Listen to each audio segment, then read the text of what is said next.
Greetings. The purpose of this video is to talk in more detail about how to actually complete the Consolidated Charge Conference form from your church dashboard.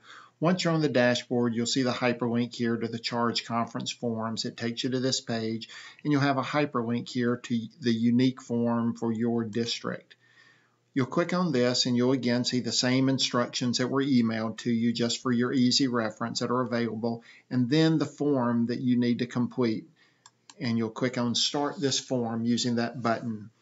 The first information here is where you will enter the name of the person responsible for completing this. This is typically going to be the senior pastor at the church, and you would enter that information.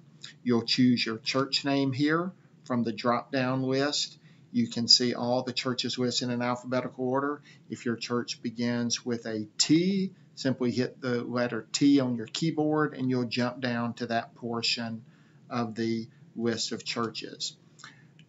You'll have a number of directions here as well.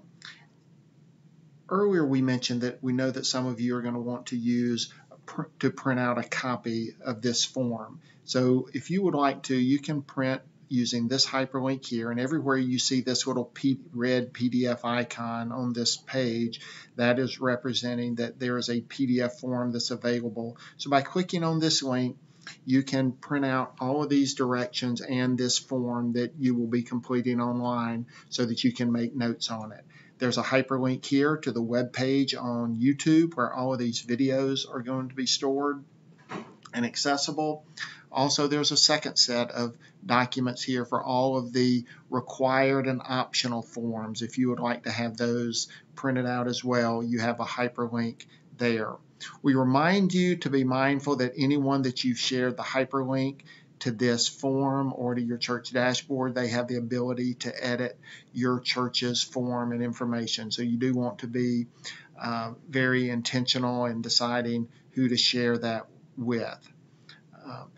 There are a number of sections involved in this consolidated form, very similar to what you've had in the past. And you have little hyperlinks that will jump you down to these different ones. The congregational report is simply a one-question update from the previous year, and you'll see that described down below. And so, like a number of these sections, you have there's a question here for you to respond to, and you're simply going to upload and attach a file. If you're not familiar with how to upload or scan files and put them on your computer, we will cover that in another video as well. But you've got each one of the sections here that's involved. All of the sections will have a description of what is happening as well as a contact if you have questions. So for the finance and trustee report, if you have any questions that after reading the directions and your district office can help you, you could ask the conference treasurer's office about that. A couple of new things for 2018 is there's a number of questions related to churches that operate a licensed childcare, as well as some risk management considerations. Each section is introduced with the reason for the questions and detailed instructions to help you in completing it.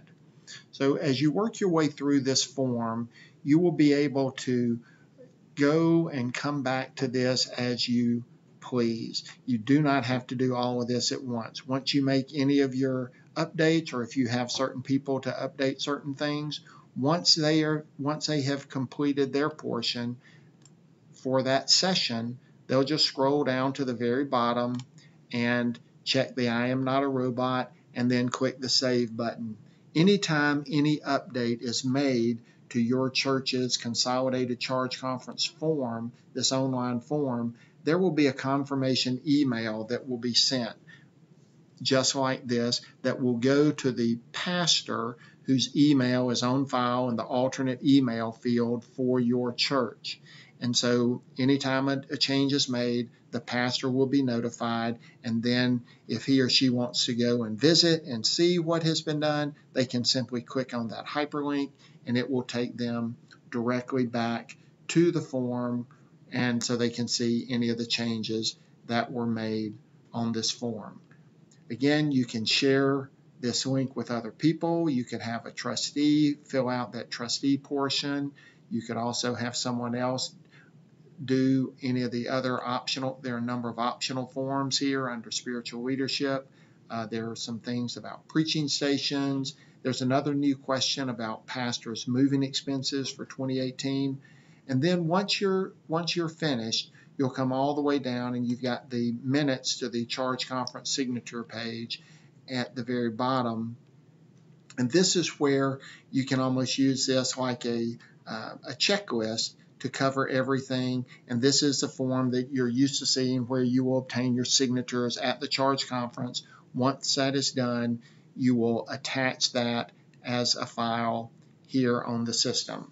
So that's a very high overview of the Consolidated Charge Conference form and how you will access and begin to use it.